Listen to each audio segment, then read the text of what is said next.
So, and then he was unrelenting on that, but we all had moved.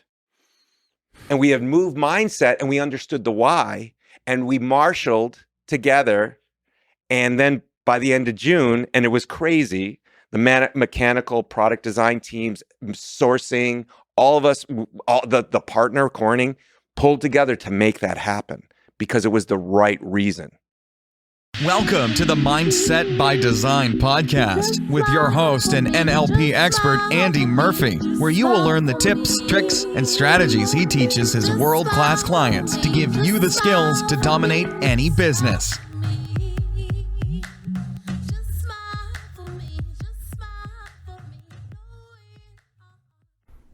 What's going on, Mindset by Design crew, and welcome to episode 362. Hope you're amazing, as always. Always mean it, always say it. Do you know what? It's life's good. Just come back from Central America, hanging out in the US right now. It's beautiful weather. Then I'll be bouncing to the UK, heading to Central America again, and then hanging out in Mexico. And then probably back in the US for Christmas. That's a good life. You know what I mean? How can I be ungrateful? I can't be. I can only be grateful. So all of this looks glamorous from the outside. It does. But you know what it takes? It takes a lot of work. It takes a lot of work externally, but it takes more work internally. Do you know what I mean? Because we have to switch on that creative brain. We have to switch on that discipline. We have to switch on that belief system. We have to switch on that vision. We have to switch on running a team. We have to switch on being a salesperson. We have to switch on being a marketer. We also have to switch on being world-class mental performance, influence, persuasion trainer. Yeah, that's me. So, do you know what? I've done this for 20 years all over the world, and I really am in a stage of my life right now. I'm really happy. Do you know what I mean? I'm really, really happy. The new academy that I'm launching, the Unfair Advantage Academy, I'm pumped about it. I don't think I've ever wrote a sales page and launching this brand. I don't think I've ever been as excited about anything else I've launched. And I'm not just saying that, it's true. Because it's kind of bringing back everything that I started with NLP, and behavioral psychology and the neuroscience, the brain behind it. And it's kind of like going back 20 years ago. And 20 years it is this year. 20 years ago in September, I left the UK and I went to Australia. And that's where I was working in computers at the time, right? But that's where I found NLP, psychology, but it was in a sales basis. And I became the top performer in the country, top performer in another country. And then, as I say, you probably know my story. I was putting together a $100 million resort at 27. And yeah, things went wrong. We took it over to Dubai. We were selling it down next to the Palms, Dubai Land, all of these places back in the day. And then my business partner stole all my money, sent me into bankruptcy, and watched me go through a nervous breakdown, watched me lose my real estate investments, my girl, everything, right? Car was the most important one, right? I had a 5 Series BMW that I thought was so cool. It's just a car, but I thought it was so cool back then. And do you know what? It's so crazy to see, like, your life goes in stages. And every stage that you go through, you think it's coming to an end or it's opening up a new thing, but it's just lessons. It's just lessons. And what's cool about what I'm doing right now is I've just taught influence persuasion to, whether it's been in retreats I've put on, or whether it's been to private clients or sales teams that I've been training. But really, it goes back to my roots. Do you know what I mean? It goes back to my roots where I started all this. Influencing people. But the difference is these days, I was just doing what I was told. Do you know what I mean? There's a product, close it. We were selling, it's crazy to think back. I posted this on Facebook the other day, actually, and someone who was working with me at the time was like, yeah, I remember this.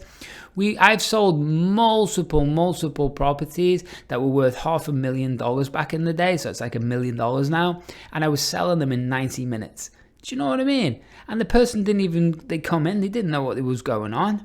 But I had that much influence persuasion. It's all technique. But you know what? I didn't have the heart that I have now because I was young. You're just interested in focus, making money and doing as you're told, right? But now, yeah, I care. I care way much more than I do about money or anything else, right? So I want to make sure that I'm putting these tools, these techniques, and these really powerful systems in people's hands that are going to do good by them. They're going to help people. They're not just going to take it and just sell a product or service that they don't care about just to make money. By the way, if that's you, just get off this podcast. I don't even want you to listen to anything in the future. I don't. Because you should be only doing your job to help someone. You should only be doing your job or selling your service or product because you really believe it's for the right thing for the person or the world or ecology, right? If you want to go there. And that's where I'm at these days. So the Unfair Advantage Academy is for unlocking the art and secret science of influence, persuasion, and peak performance for, this is the key bit, digital entrepreneurs, sales pros, and life mastery.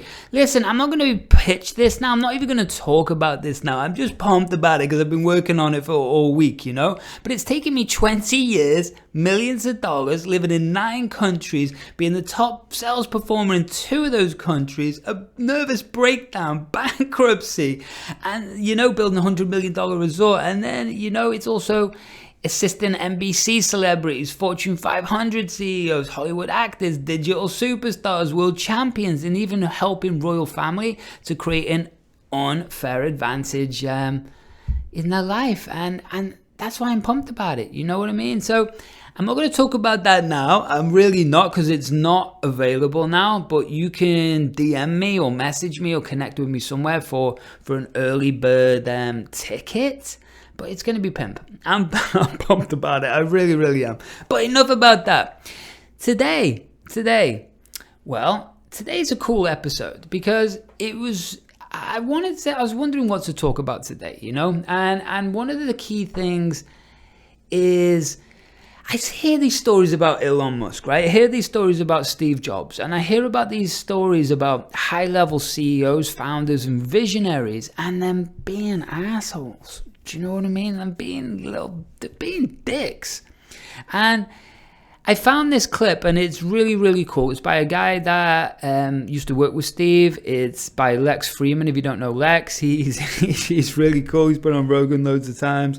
He's at MIT. He worked in artificial intelligence at MIT, but he just runs his own brand now because he probably worked out that he wants a bit of freedom. You know what I mean?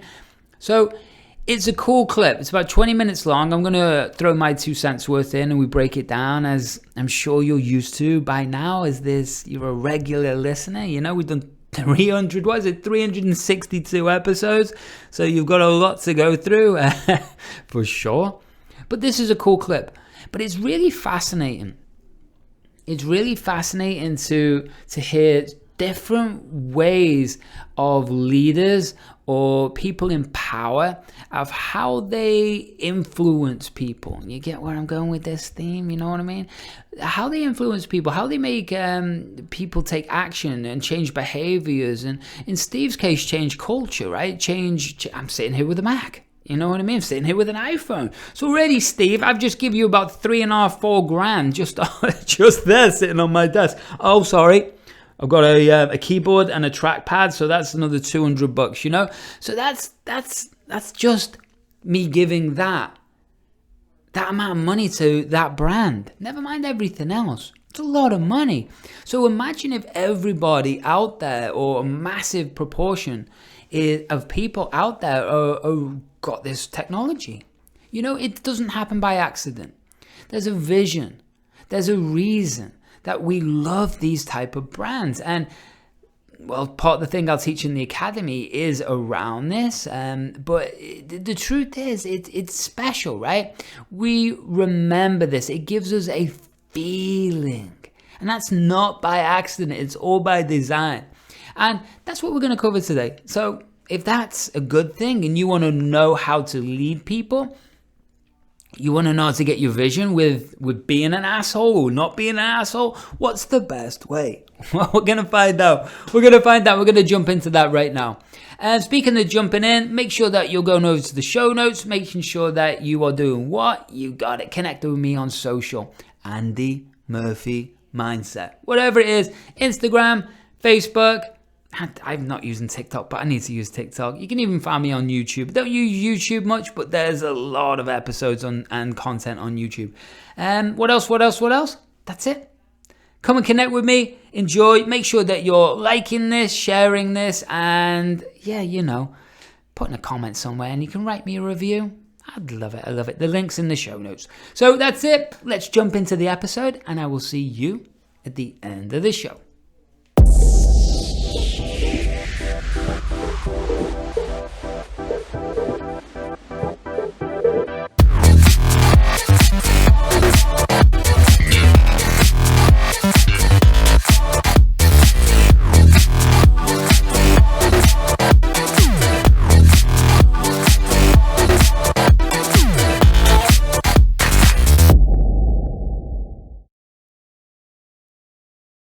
Perhaps famously, Steve had a bit of a temper. Sure. Steve Jobs. Would you say his particular personality in this aspect was constructive or destructive in the process of shaping these opinion-based ideas? So in Build, I write a chapter called Assholes. Yes. And you lay out beautifully the types of assholes, and maybe you could speak to the constructive and the destructive types of assholes. Okay. So there's really two delineations that I've found of, real fundamental ones. And that is, again, the why. Why do I feel this person is an asshole? Mm-hmm. Okay. They might not be. I feel this is a person who's an asshole. Are they motivated by their ego, or are they motivated by their mission? Okay, crew, I'm just going to jump in straight away. I know you want to hear what this answer is. I get it. But just before we do, I want to ask you to ask yourself a question. What are you motivated by? What's your why? And people talk about that why, and yeah. I mean, why I wanted to save the world and change the world. Yeah, really? Let's chunk down a little bit deeper. Let's get to the truth, right? Why are you doing what you do?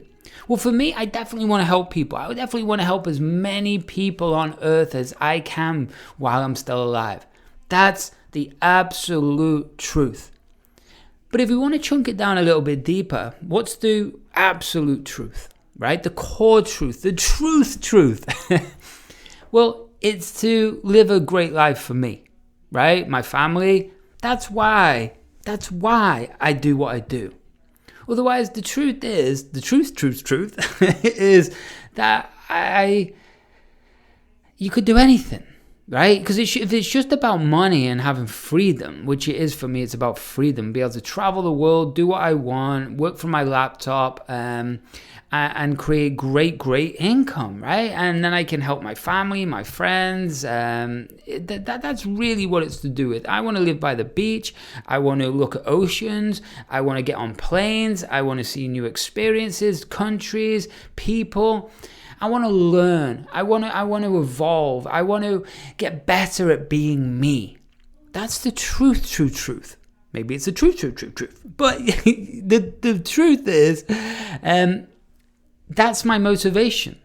So I create the podcast to help people for sure, but that is kind of like an effect. If we look at cause and effect, the cause of me being motivated and driven to be the best ultimate version of me gives me the ability to then get or want freedom, and that desire for freedom gives me the motivation to create a brand, a business, an income stream around that. Does that make sense? So I have a clear vision in my brain of what I want my life to be like. then I reverse engineer it in steps and look at all possibilities. And those possibilities, then I choose which one is the best, that excites me the most, and will also achieve my desired outcome. So what's my why? Right, you got it. So what's yours? And I don't mean, well, I do mean that. Yeah, what's your why? Let's start there. And then, are you, if it's money, okay, that's fine. If it's vision, that's fine. If it's freedom, that's fine. If it's, what is it? What's that true reason?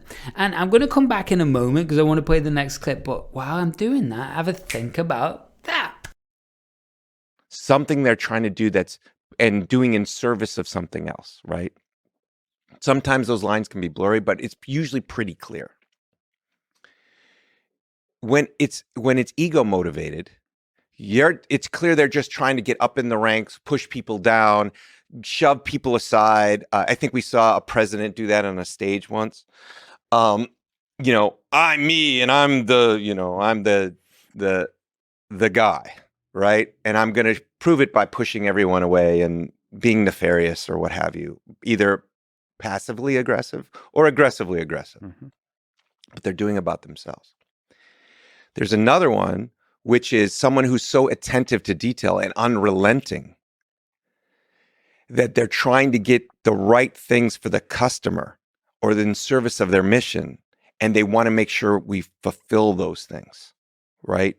And they really care. They don't micromanage all the details, but they micromanage the details where it touches the customer in some way. Mm-hmm. People who work with those types of people who are unrelenting and push you and might make you upset, a lot of times it's a knee-jerk reaction to go, they are an asshole. Get off my back. You're an ass. Blah, blah, blah, blah. Right? And you're protecting your ego. Because what's happening is that person is usually pushing you beyond your boundaries. They see something that we can do or you can do that you're just either not wanting to do for whatever reason. You're not confident in that. You're like, I don't want to take the extra time, and saying, no, we need to get that done, and pushing you. Okay. And so when we came to those areas, it wasn't just a one-on-one, it could be Steve against the team going, we need glass instead of plastic on the front face of the iPhone. And we're going to do this. And we're like, God, and so we did it. And he pushed us because he didn't know all the details, but he could see in our minds that we're like, we could probably, but man, it's really putting us in risk. And we laid out the risks for him. And he's like, I'm willing to take those risks. We'll do that. We're like, we might be 3 months late. He's like, this is so important. We need to stay on time. But it would be all the time, push, push, push. It reminds me of like kids growing up, and me as growing up, when your parents push you to make you grow beyond your boundaries, your personal boundaries. And you're like, God damn it, I'm sorry. But they do it for the right reasons. Now, let's see. It's not bullying. It's not about bullying. It's not about demeaning. It's about either pushing you to another part of the mission that needs to get done, or it's about critiquing your work, but not judging you. Yeah. So, Crew, did you see the distinction? Did you think about you doing it in your own life with leadership and creating your vision? Do you know what I mean?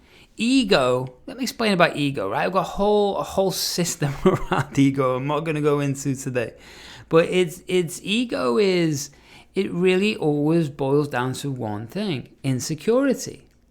Now, ego can create amazing things. It creates amazing results. It creates rock stars. It creates generally world champions, right? It creates billionaires. It creates multimillionaires. That's what ego does. But generally, what's behind it, what's always behind it, is insecurity. It's doubt. It's trauma. It's pain. It's fear. It's insecurity.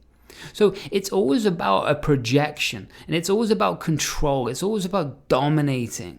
Right? Because it's about them and protecting their ego, which is very fragile when you get under the scenes, right?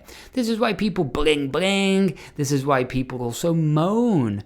It's the same thing. That's why it creates damage in people. And externally and internally, it creates damage. So if someone's driving from ego, guess what happens? Yeah, you're pushing, you're forcing, right? You're forcing, right? Have you ever read the book by David Hawkins? If you haven't, please go and do it. He's got lots of books. Passed on, amazing guy. Power versus force, right? Power is your own personal power. It's your heart. It's that who you are, your essence. Force is what? Well, force is ego. It's pushing, right? It's controlling. Whether that's controlling the universe, controlling your mind, or controlling other people, whatever. It's control. And there's a difference, right? Now, we're not getting into which one was Steve Jobs right now. We haven't got there yet, That's the podcast. But the other side is leadership. And what I say with leadership is, well, leadership can be either way, but the other one is it's coming from your heart because you have such a clear vision, and it's about other people. And what he said then, would you hear? Is it about the customer, the consumer? Is it about that client in front of you? And the truth is behind the truth. Yeah, saying lots of truth today. But what it means is then, it's like a coaching client, right? So it could be someone just getting an idea and getting it out to the world. It could be someone running a $300 million business. It could be someone moving from 5 to 6 figures, 6 to 7, 7 to 8. It could be expanding a salesperson's potential, right? It could be, you get the idea. And what's behind that is I can see, right? I can see what the potential is. I can see what they truly want, right? I can see what's blocking pattern-wise. I can recode that. I can do so many things.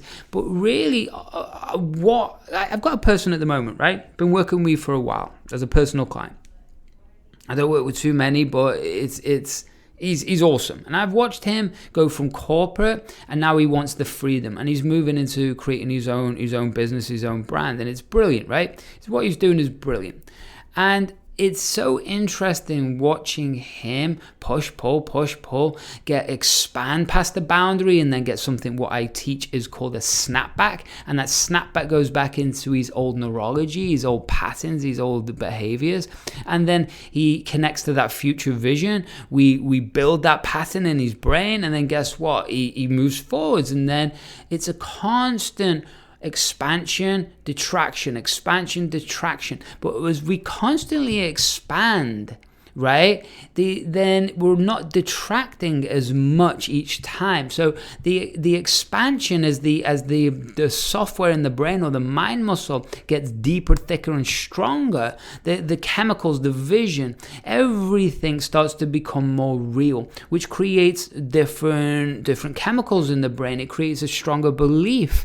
And when you've got that belief and that vision connected, it creates action, motivation, change, right? And when we can do that, man, it's powerful.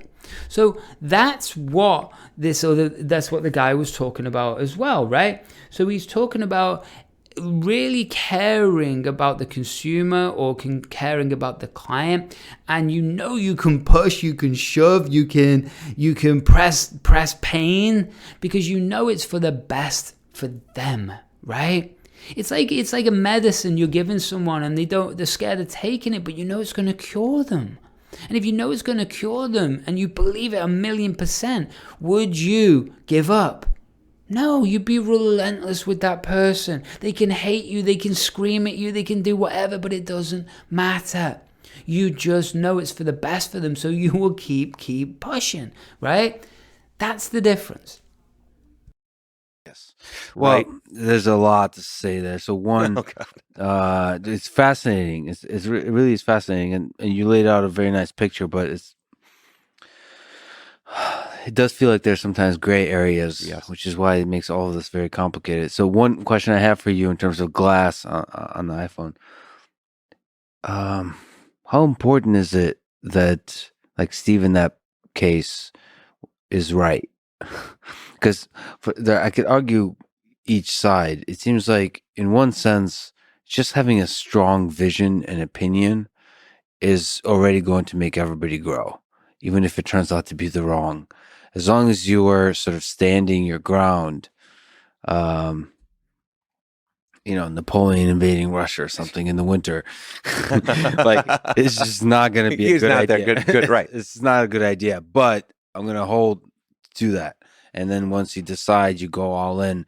And then from that, even if the whole team knows it's the wrong decision, just sticking by it, powering through, you will learn through the pain of it. Like everybody will learn. So that's one side. The other is maybe the asshole, the vision-driven asshole, gets to be more and more of an asshole if they have a track record of, through that process, having built people up, having made the correct decisions. They're not allowed to be an asshole. They're in rare air and no one can challenge them. Right. Steve was never that. That's the great thing. He was never unchallengeable. You could challenge him. Now the plastic to glass story is a perfect example of this. Yeah. So at the beginning of the project, well before we were going, we had always had these things about, plastic front iPods, these kinds of things, scratches and all that other stuff. So we said, are we going to have a glass or a plastic display, a cover for the display? Because the display was glass underneath it. We argued back and forth about glass versus plastic.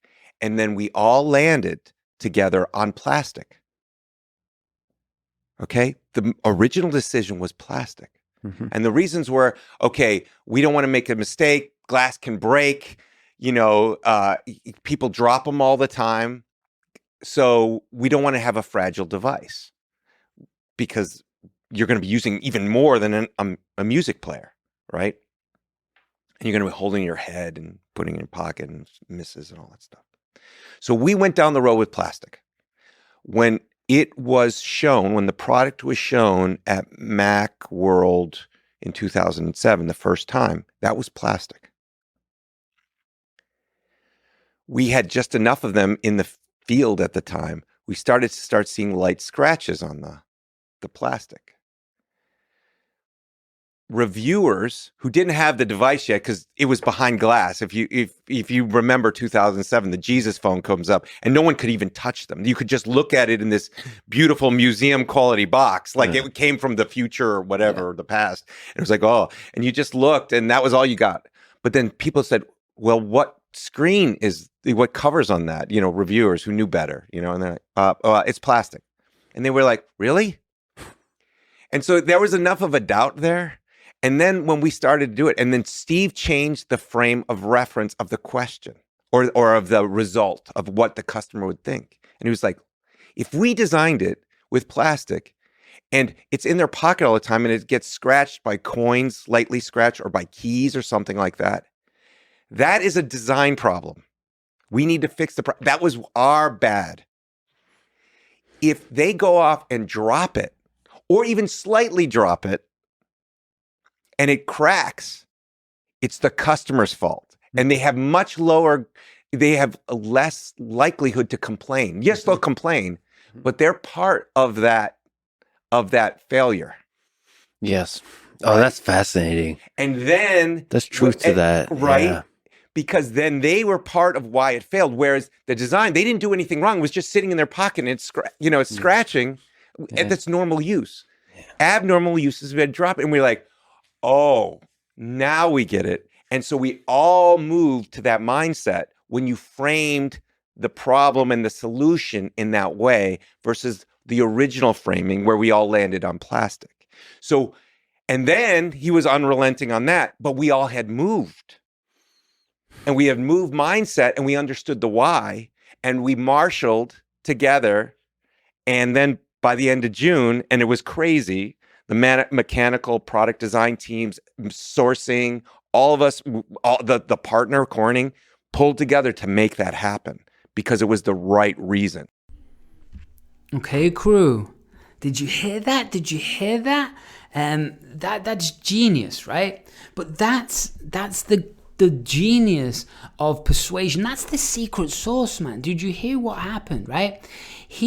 created the whole team's mindset to change by influencing them. But what isn't influencing them at that specific moment, right? What he was able to do is change their belief, because he changed their perspective. Now, what does that mean? You change someone's perspective, it changes how they see a scenario or they see that situation. And remember, a belief is really powerful. Belief is so powerful. Wars are created of beliefs. Motivation, action are created from beliefs, right? But what a belief is, well, it's not real. Right? It's just something we hold true with the information we have right now. It creates a perspective, a boundary condition. And what the genius is, he didn't force things, he didn't push things, right? What did he do? He was able to change their perspective. Why? How? Well, he looked at the truth because he could see both perspectives. They were looking at it from a design perspective. He was looking at it from a design perspective as also a customer experience perspective.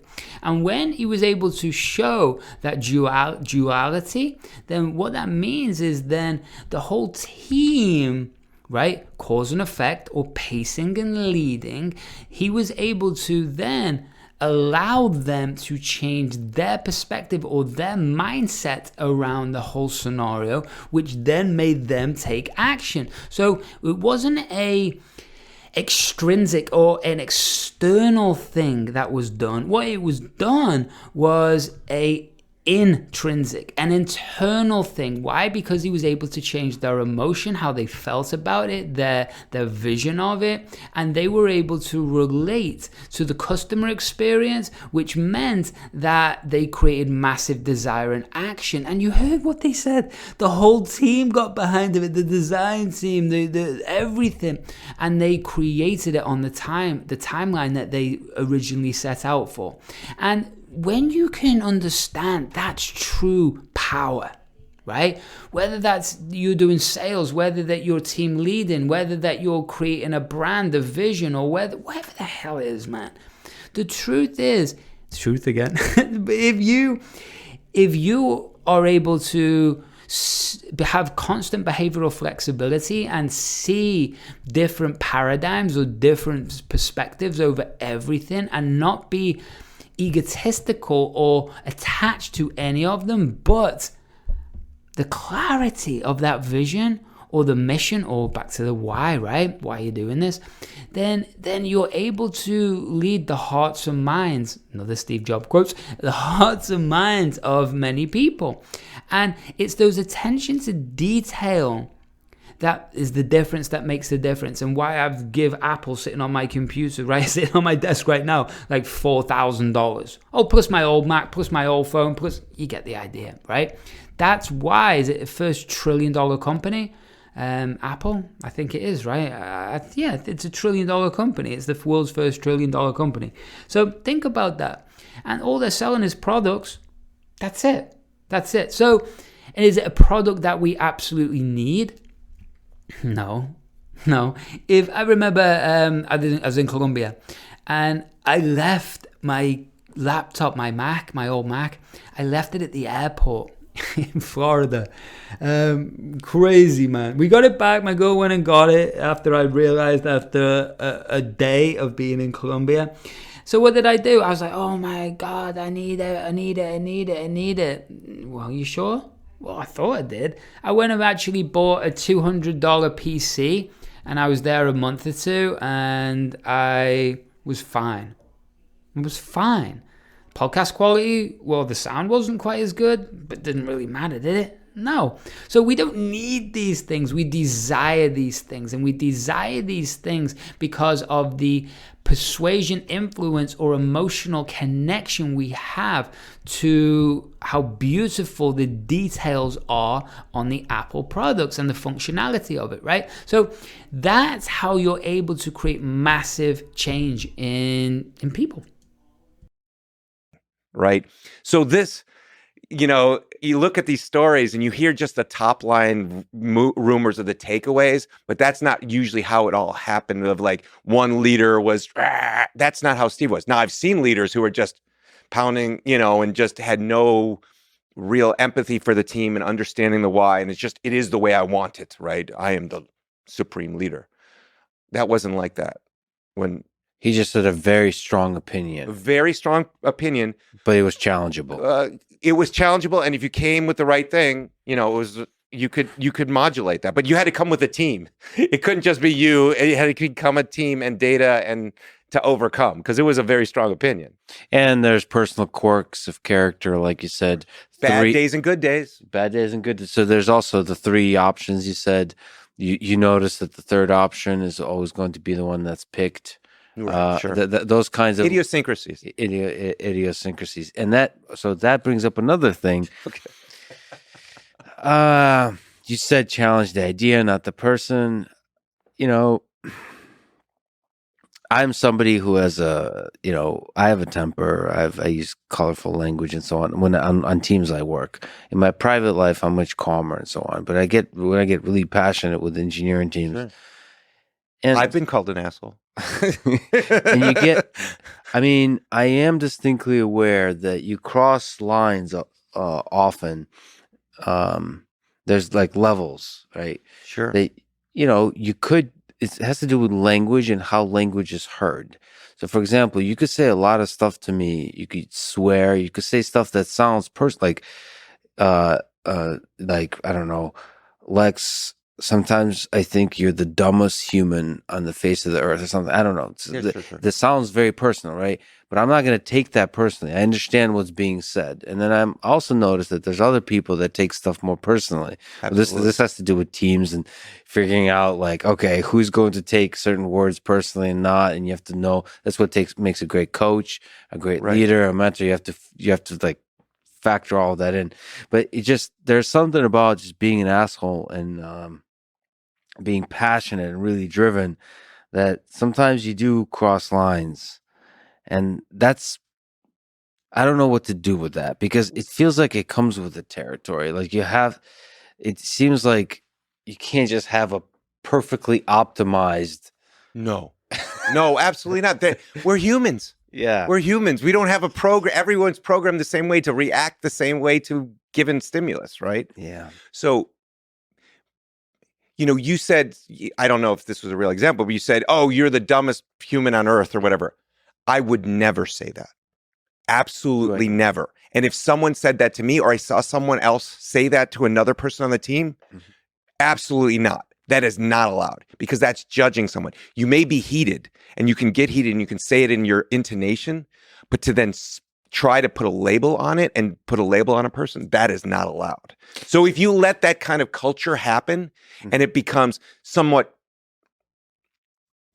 sometimes it's in jest, it has to be very much in jest, and those two people have to have a really good working relationship. But other than that, I'm sorry, it's going to be a lot more, you could say, aseptic in that way, that you're not going to add that stuff in, but you can do it with all other types of ways without saying that, because then people who do react to that kind of language and don't have those shields, because they might not have that same confidence level that you do, and you can just brush it off.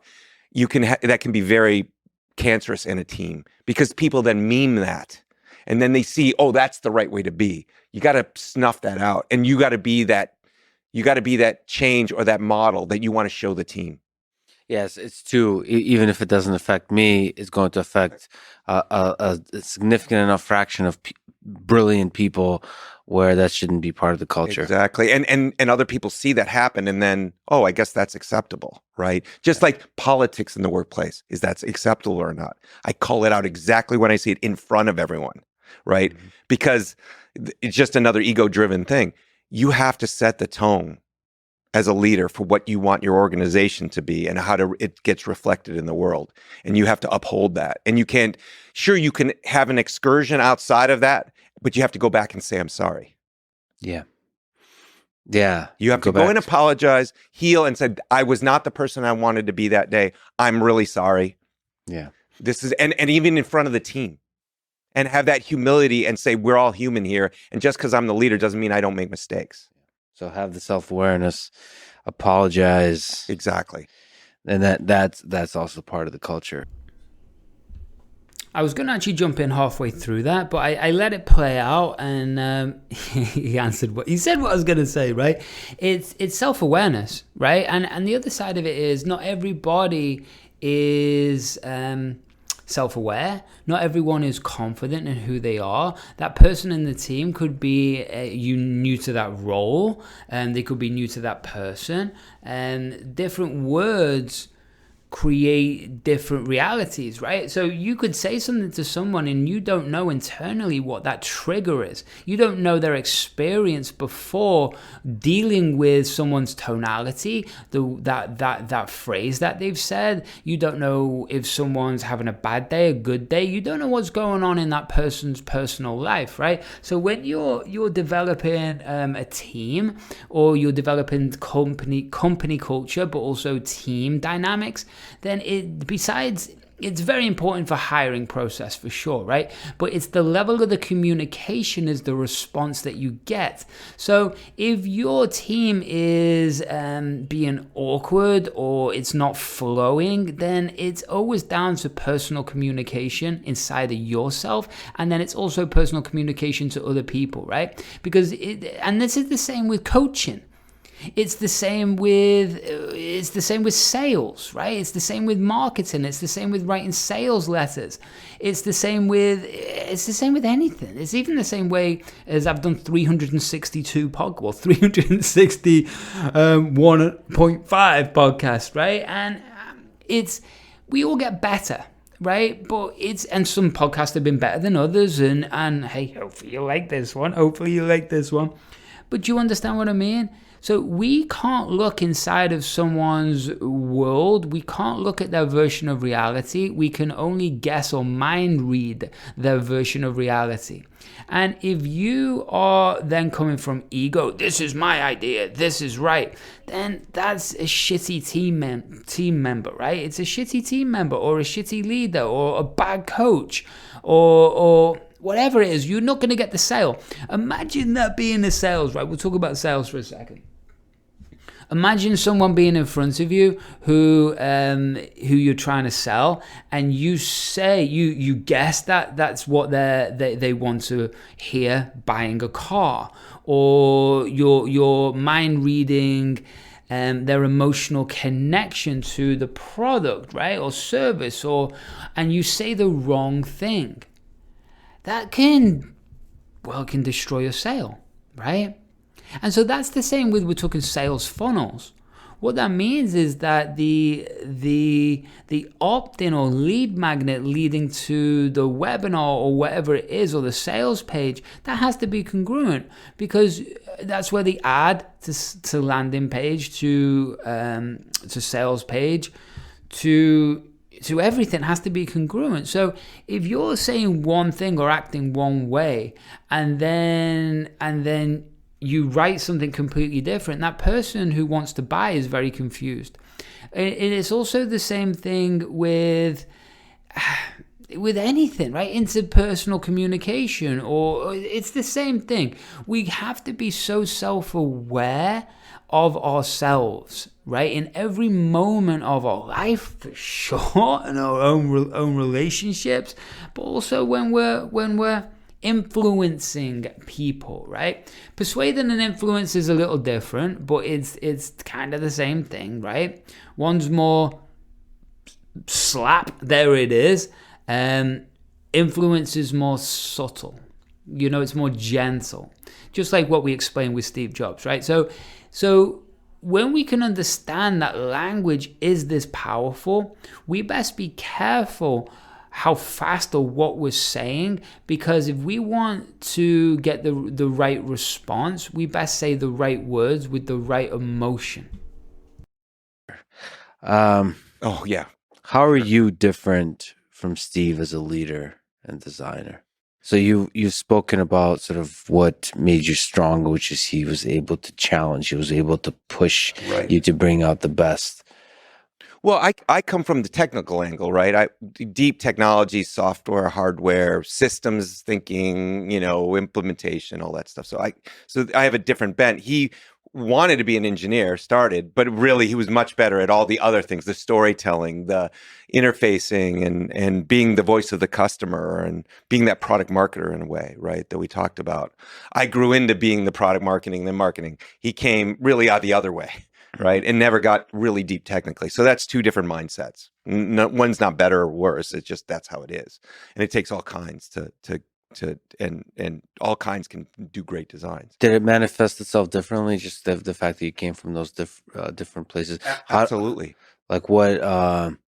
So like the discussion about glass on the iPhone was probably had a different flavor to it. Sure. When you started getting into the technical details, enough so you're getting the third order technical details, and he can't argue with that anymore. Then with someone like, he's like, okay, at some point he's like, I can't win this war. Like. Yeah. And he learned that very early on because he didn't like the way the look of the Macintosh board, the PCB, was laid out. He wanted to be beautiful on the outside and on the inside. Yeah. He's like, why are all these wires running this way? Why doesn't it have all this symmetry? And we have to make it beautiful on the inside. And even the traces on the boards have to look a certain way. Yep. So the teams made the board they knew that would work. And then they made the board that the way Steve wanted it. And that didn't work. And then Steve instantly figured out, like, at some point, don't micromanage every single detail. There's some things he doesn't know enough about. And so he would get out of that. But that was one of those instances where he pushed really hard, and that's his opinion. So they said, okay, we're going to make it a data-driven decision, and we're going to make both. And we're going to show you the results, right? And then from there, he didn't get into those details. So from that, you could have a great challenge, right? Because then you could get those data and say, we can't do that. And let me show you why. Or we can do that. And then Steve would go, you can't do that. And you're like, oh, we can do that. Let me show you. Right. So there's certain times when you were like bringing something to reality that he didn't think could exist. Right. So it was always that creative tension, that interaction that was so successful. Right. I think, but there was one other fundamental thing that was different, and that it graded on the team. And that I made sure and I learned from to not do.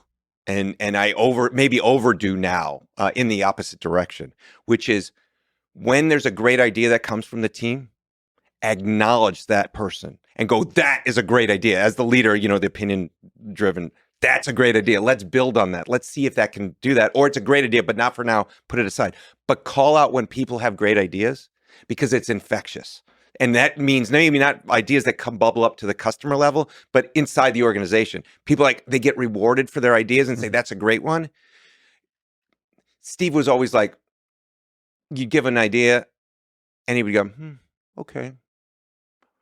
I don't know. The next day, 24 hours later, it would come back with slight modifications. I've had this genius idea, right? And sooner or later, we'd look around the table and we'd like roll our eyes and go, here we go again. So it demotivates you from generating ideas a little bit. Yeah, well, we got used to it. But, later on in the team, it was just not, it doesn't want to bring the best, right? Because if you're always like, the reaction is never, that's a genius idea. Mm-hmm. It was always like, it was either negative or neutral. Right? Yeah. Then it doesn't have that same emotional effect that you want you to bring your best. That's an interesting point, isn't it? Interesting point. But again, that's where Steve, it's obviously a lot of ego, but that's where Steve seems to have, he wants to be right. He wants to have this create. It's about Steve, right? In that scenario. And I'm sure that he did create from these ideas something extra special on top of them. But the fundamental thing is people want to talk about themselves. They want recognition because these people are working their ass off. So it's the same as you, right? And if you're running a team right now, it's the same, right? If you're running a team right now, or even with partners and relationships, right? Or even friendships, just in communication, people want to feel heard. That's it, right? So if Steve had gone, yeah, that's an awesome idea. Don't know if it's going to fit for this, but let's sit on that. That's a great idea. Guess what? Yeah, he's right. It breeds, it's infectious. So that team then will be more excited, energy, right? The energy, be more excited to put more ideas out because they know they're getting rewarded inside of the team, but they're also getting rewarded by the leader that they're looking up to and they're working their ass off for. So when we never, especially in a sale, right? We're never going to knock someone's opinion down. What we're going to do is acknowledge it, say it's awesome, you agree with it, and then move forwards in whatever decision we're moving forwards with. So understand that it's not always about your view, it's also about other people's. And everyone's got their own unique version of reality, and everybody's version is valid. So yours isn't better than theirs isn't better than yours. It's just different. So if we can really understand that, then every view is awesome because you can learn from everyone. You're not going to ego clash. And so many people ego clash, right? Ego clash. That's no good. Where does ego come from? Yeah, you got it. I told you before. Yeah. Sometimes it's fun when people get excited about it. Just, yeah. You kind of build on top. Excitement it could be, but coupled with sort of harshness when the idea is bad. And you call out the bad ideas too. So it's the good and the bad. Oh, you could say, you don't have to say bad idea. You say, maybe not now. Let's table that for later. Let's discuss it. Or say, that's a decent idea, but did you think about that idea this way? Not just no or yes, but let's talk about why that might not be applicable in this case so that they can learn. So the next time they bring the next idea, they can modulate and understand and start seeing through the opinion-based decision makers or the database decision making and bring better formatted arguments or ideas so that you have better chance of success the next time. Yeah. Right? You got to train through those moments. You got to teach. Those are teaching moments. Okay, crew. There we go. The end of episode 362. Hope you loved it. Hope you got some good stuff from it. And hope you'll click on the link in the show notes and give me a little review. Spotify or Apple. Either one. I love you for it. Speaking of love you for it, make sure that you are keeping in contact with me, right? Make sure that you are. Why? Because hey, we got the Unfair Advantage Academy coming out and so many other things. Plus, you know what I'm going to be doing? I'm going to be doing something called tactical trainings. And these are going to be I'm going to try and put them out once a month. In fact, I'm going to put them out once a month. I'm not going to try. And these are just going to be a couple of hours a day, might be over 1, 2, 3 days. It's going to be around the topic. We're going to get a result and you're going to get an experience. That's separate from the Academy, but the cool thing is Academy members are going to get all of those for free. What else? That's it. Hit the show notes. Find me on social. Message me if you love me. Let's keep kicking ass. Sound good? Beautiful. Until the next time, you have an amazing week. Much love. And, oh yeah. One more thing. Why don't you smile for me? Thanks so much for listening to today's episode of the Mindset by Design podcast with your host and NLP expert, Andy Murphy. We'll catch you next time.